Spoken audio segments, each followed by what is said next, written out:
Hello friends, आप देख रहे हैं आपका चैनल शेयर बाजार विद आयुष। और बात करेंगे दोस्तों इस वीडियो में Tata chemicals, Tata motors, Tata power, इन तीनों स्टॉक्स के बारे में।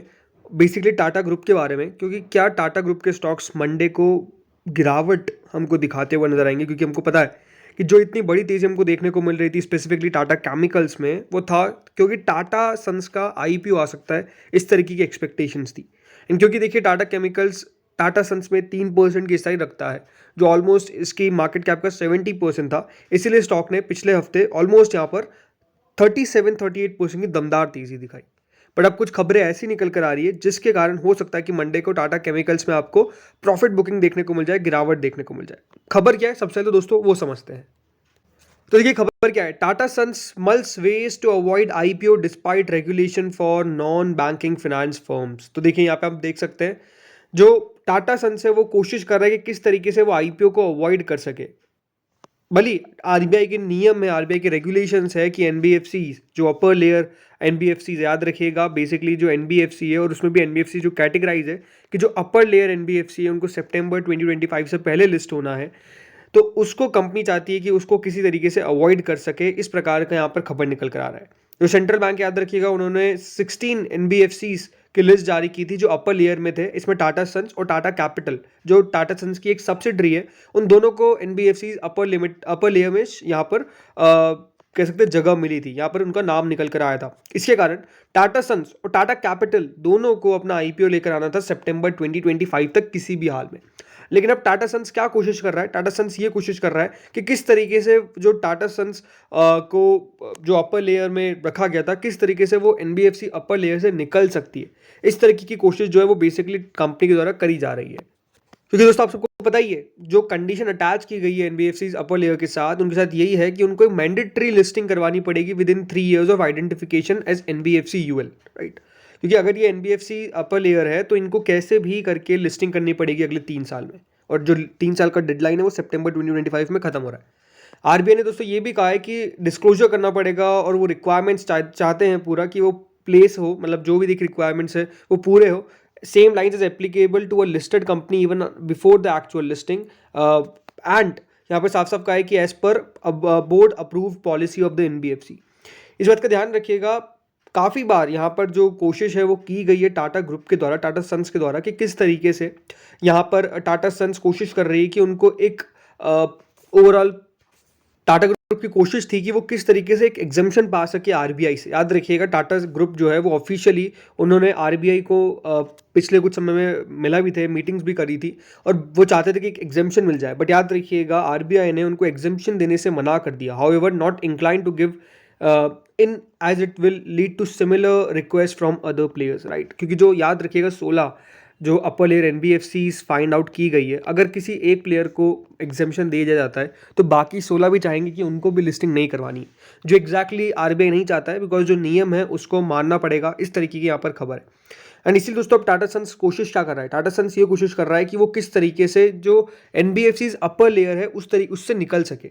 अब ये देखिए बहुत इंटरेस्टिंग बात है, यहाँ पे आप देख सकते हैं Tata Sons is now apparently weighing several options to sidestep the IPO rule, which include transferring its holding in the Tata Capital to another group entity as well as becoming a debt free entity। देखिए जो company के ऊपर कर्जा है, सबसे पहले तो company चाहती है कि उसको कंपनी मिटा दे, राइट। तो वो जो डेट यहाँ पर कंपनी खत्म करेगी उससे कंपनी के पास कैश फ्लो कम होगा, राइट। उससे कंपनी थोड़ी बहुत यहाँ पर कमी आएगी।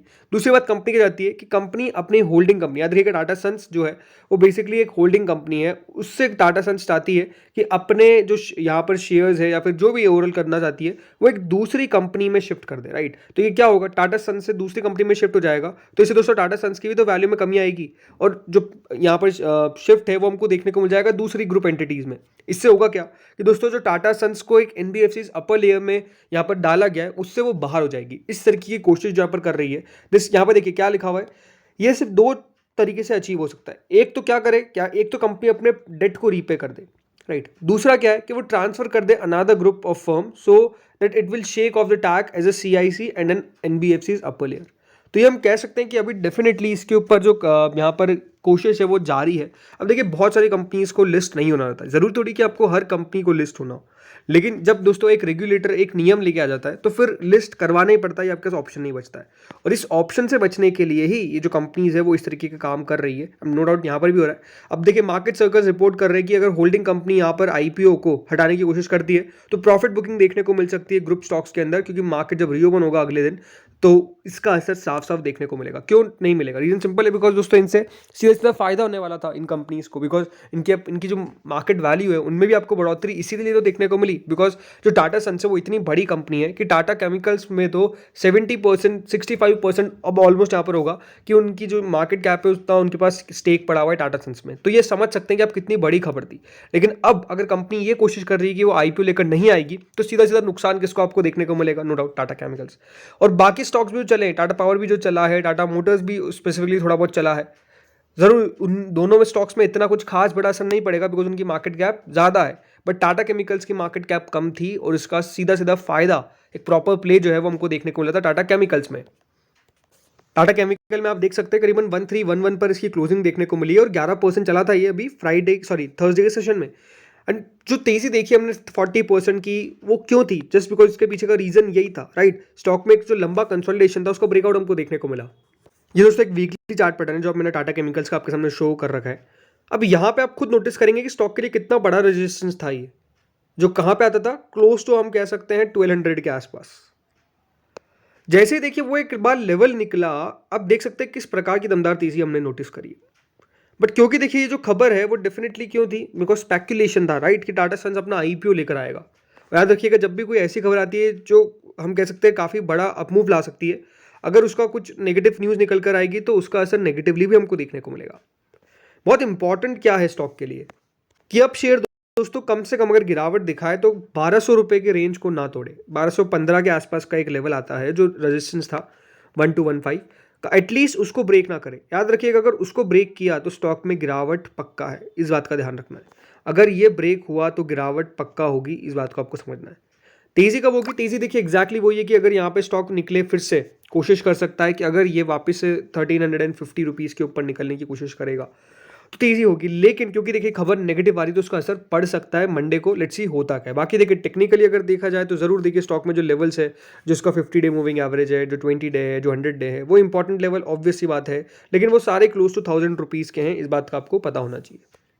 अगला फ्रेंड स्टॉक है टाटा मोटर्स। अब टाटा मोटर्स भी देखिए फायदा तो हुआ है ना, टाटा मोटर्स को भी जरूर देखिए कह सकते हैं इसकी परफॉर्मेंस अलग ही रही है, डी मर्जर की खबरें हैं, लेकिन नो डाउट अगर पूरा देखिए ग्रुप गिरेगा तो मेरे हिसाब से टाटा मोटर्स भी ऐसा नहीं कि बख्श जाएगा, राइट? यहाँ पर भी गिरावट हमको देखने को मिल सकती है, बिकॉज जब पूरा ग्रुप में दोस्तों गिरावट आती है तो सारे ग्रुप के शेयर्स गिरते हैं और हो सकता है कि यहाँ पर आपको मंडे को यहाँ पर भी एक्शन देखने को मिले, थोड़ा सा नेगेटिव साइड का। ज़्यादा नहीं देखने को मिलेगा बिकॉज ऐसा नहीं है कि इसकी खबर आने के स्टॉक में बहुत बड़ा अपमूव देखने को मिला है, 6-7% बढ़ा है। बट आपको पता ही 6-7% की जो तेजी देखने को मिली है वो क्यों मिली है? बिकॉज यहाँ पर डी मर्जर की न्यूज़ हमको देखने को मिल रही है जिसके कारण शेयर में तेजी आई है, राइट?